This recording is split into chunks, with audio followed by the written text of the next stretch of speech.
Hey friend, Graham here from recordingrevolution.com. Welcome back to How to Mix a Song from Scratch. We are making our way through this mini series where I'm trying to give you a step-by-step plan for how to take your recorded tracks and mix them. Instead of the chaotic approach of grabbing plugins and throwing them on your tracks and hoping that you make them sound better, there is a step-by-step method that you can mix your songs by, and I'm trying to give you those steps in this series. So in this video, we're going to look at reverb and delay, ambient effects, things that make your tracks have depth and dimension, and a little bit of a studio space to them when most of the time, let's be honest, they're recorded in our small little bedrooms, which are small sounding, dry sounding, maybe if we have carpet, and there is no sense of space. It's just the raw recordings. And so this is a nice touch to add to a well-balanced, well EQ'd, well compressed mix. And this is why this is step 5 in the steps and not step 1 or 2. It is not as critical as the earlier steps, but it is very much a part of the mixing process. So far in my mix, if you look closely, I've just got EQs across a lot of the tracks and compressors across a lot of the tracks. That represents the last 3 videos. And then I pretty much have a balance of the faders where I want them, which represents the first video. And the plugins up top here, if you're new to the series, these are my virtual amps. These are not part of the mixing process. Virtual amps and then my samplers for some of the keyboards. So those aren't really mixing as much as they are recording tools. So now what I want to do is take this track that's coming together and give it a sense of space. Here we are with a mix without any reverb or delay. Not spending the rest of my life holding on to what I've done. I won't carry the weight of my crimes, yeah. I'm just burying. All right, and now I want to start with reverb, which is sort of like that sense of you're in a room or you're in a hall. It is what puts your tracks into a sense of space. And the first thing I would say is I wouldn't recommend necessarily putting a reverb on your individual tracks, meaning grabbing a reverb plugin, let's say, and putting it on this guitar track. Reason being is, let's say I want reverb on lots of tracks. Well, then I would have to open up lots of reverbs on lots of tracks.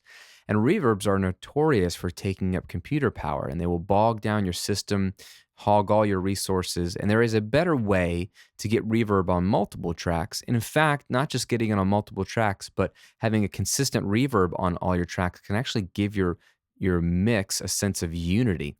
And that's a really, really good way to work. And I'll show you that simply by creating a reverb track on its own right and sending some of the audio to it.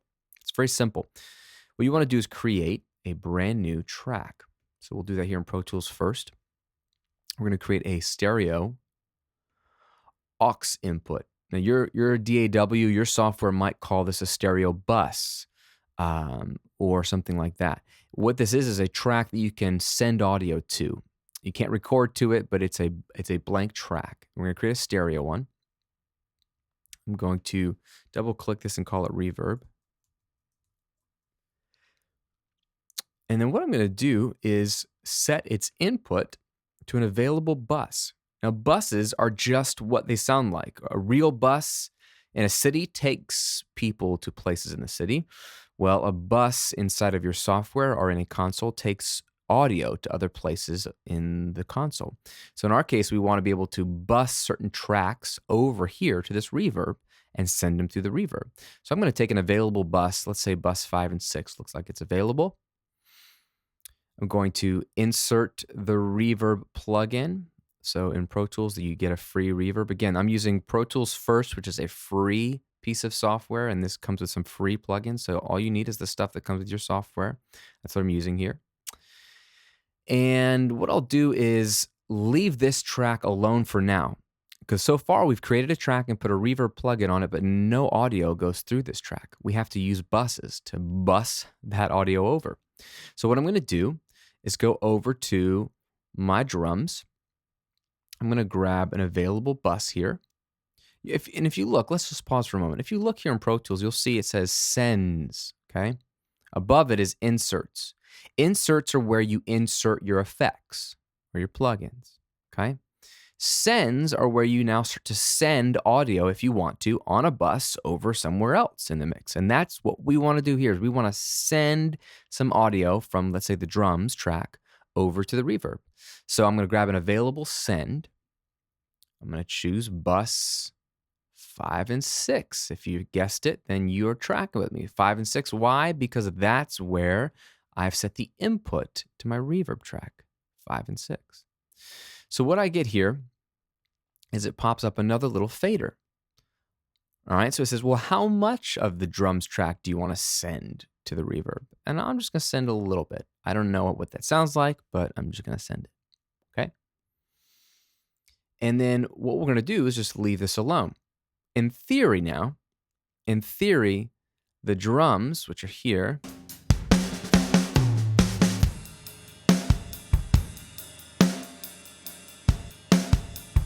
are also going to the reverb track.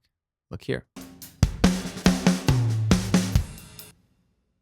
You can almost hear that decay. Let's turn up this send of the drums. It's a little more obvious.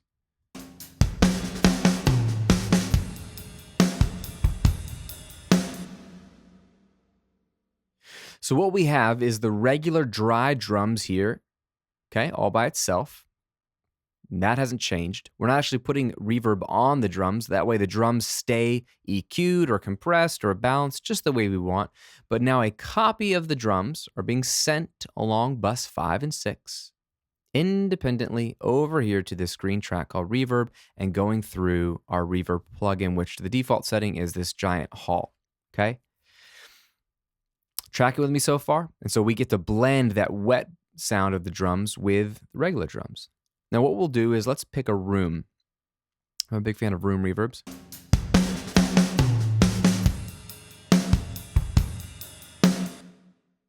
Okay, let's try what room 1 sounds like.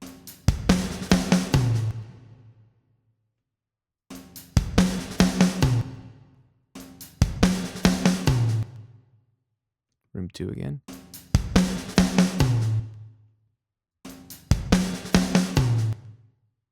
Let's do the small, room 2, small room. You can play with these settings a bit. You can actually filter out some of the reverb. So I might cut off some of the highs a bit here, say above 10K. That way it's not as digitally clean, okay? A little more rolled off.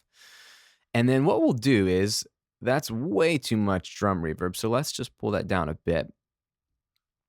And then what I'm gonna do is actually copy this send that I've set up by holding Option and clicking and dragging it, and copy it to just about every other track in the mix, okay? And that way, every track will be able to have a little bit of reverb. Okay, so now every track in the mix has a send into the reverb. Let's take a listen to what this sounds like. Not spending the rest of my life holding on to what I've done. Okay, nice and subtle. Let's get to verse 2. I was on the inside of a murderous mob. We stood up for what's right, at least in our own eyes. Never stopped to consider what a mess we've become. So now what we do is balance the sends, basically. You can now click on the send for any track, like acoustic guitar or electric guitar 1 or the bass, or like I did with the vocal, and I can create a custom blend, okay? A custom blend to the reverb. I'm just going to set these pan knobs here. Since they were stereo being copied over, set them up the middle. And that is how you create the custom balance of like, well, I want more reverb on, let's say, the lead vocal than I do the bass, or I want a lot on the drums and not a whole lot on the guitars. You can create that custom blend all by using these sends. So what I suggest doing is creating one global reverb like this room reverb here, because what happens is when you take it away, you notice how things get a little smaller. I was on the inside of a murderous mob. We stood up for what's right, at least least in our own eyes. Never stop to consider what a mess we've become. And now there's a little bit more of a decay, and that's a really, really subtle reverb. A bigger reverb would be more obvious. I like rooms. I like plates. These are great places to start. If you look on this reverb, you could choose a plate reverb. Big fan of room and plate reverbs to start. Tweak the settings here on the filters. They might clean up the reverb a little bit so it's not too crispity. And what you'll get is just a nice sense of space and depth that's there. Let's bring back just a little bit more of that top end. I was on the inside of a murderous mob.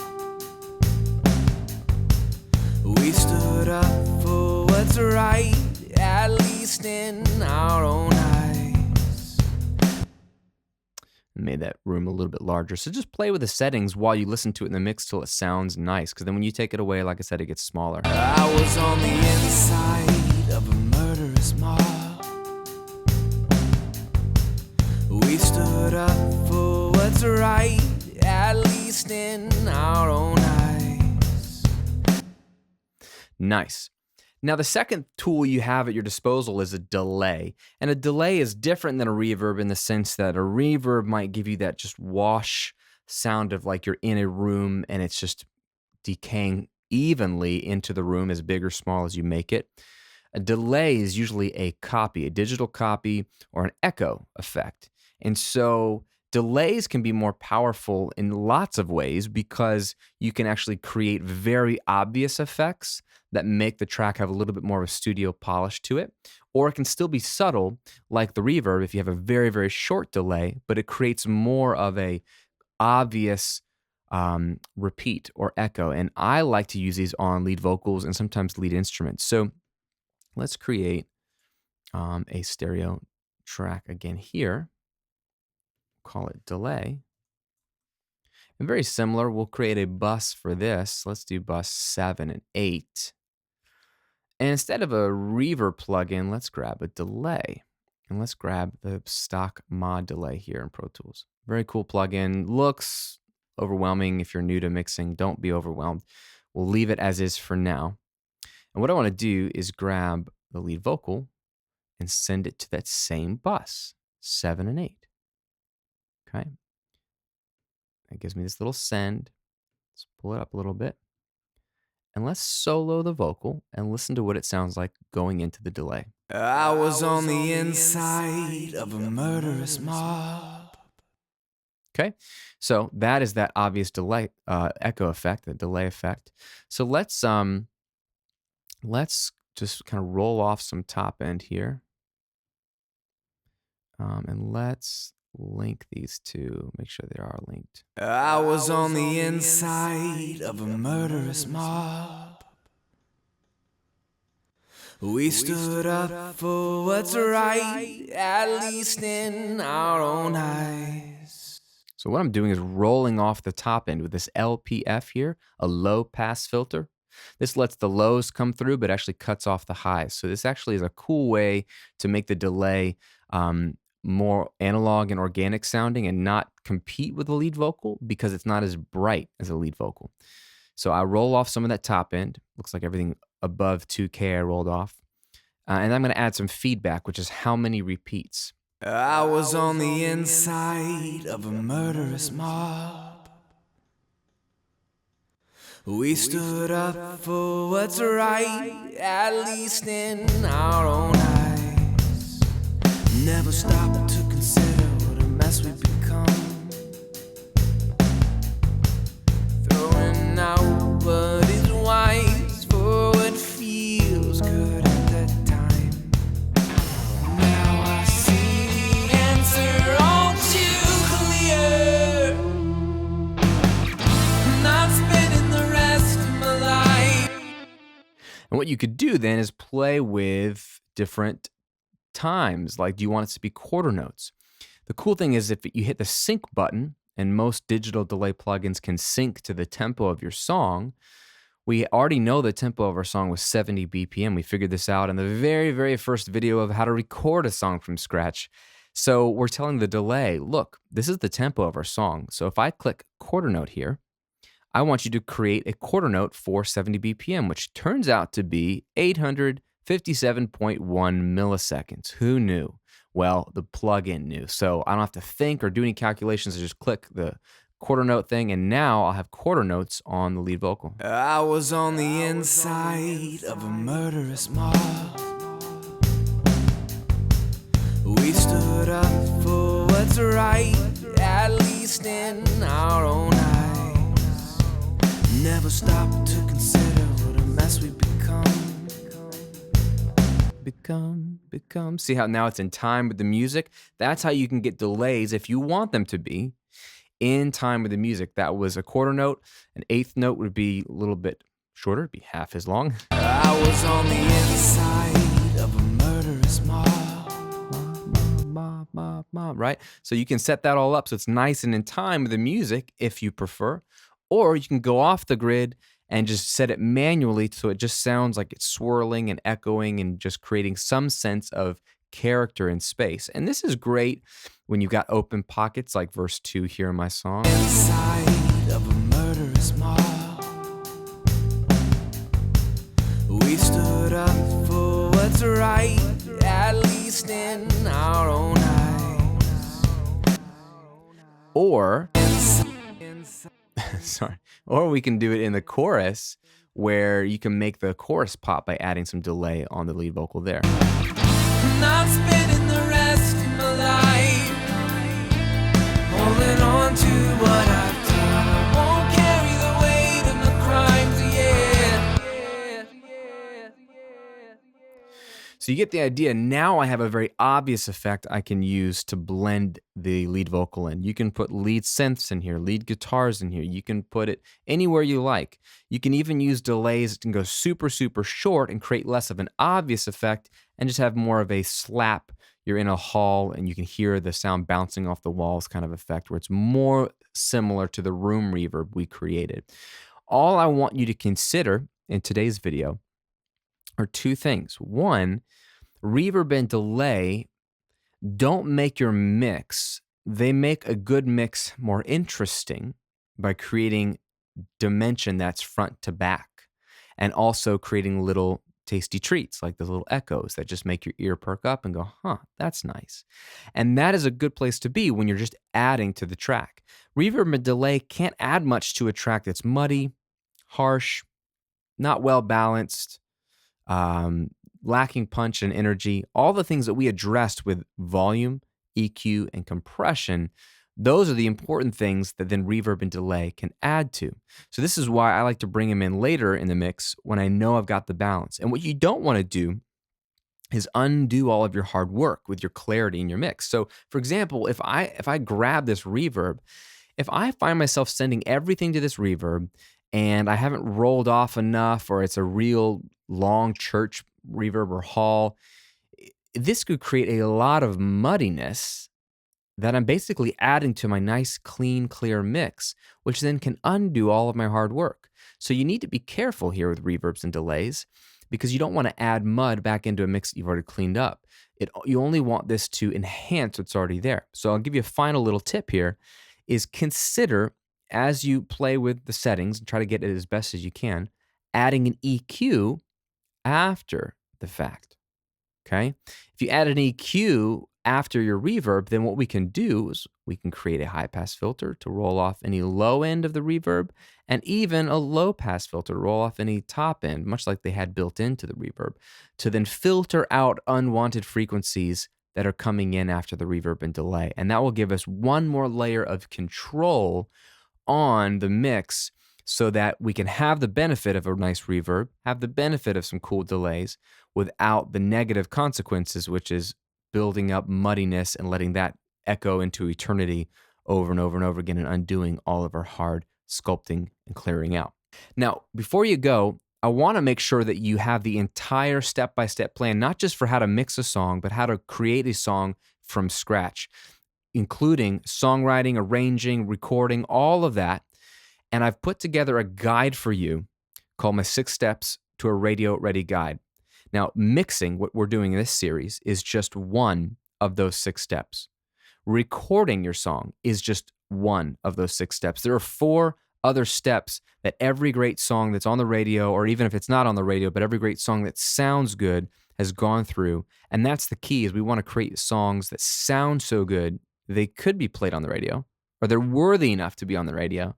And that's my goal for my music, and I'm assuming that's your goal for yours. So I've created this guide to give you all 6 of those steps so you don't miss them, because many people who are newer to recording or mixing, or even wily vets, will skip out a step or two, and that's one big reason why their songs are lacking. So to get this guide, it's absolutely free. Just go to radioreadyguide.com.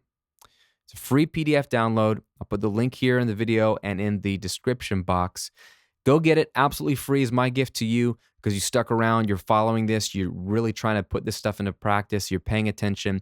This guide will walk you through everything you need to know. Keep it on your phone or your tablet, or you can print it out, put it on your wall or on your desk, wherever you mix, so that next time you're creating music, you can go through the steps quickly and go, okay, have I done step 1? Have I done step 2? What about step 5? You won't skip a step. That way your music will come out in the end sounding as good as it possibly can. And you don't have to reference the videos if you don't need to. It's all there for you in a PDF. So my gift to you, go to radioreadyguide.com.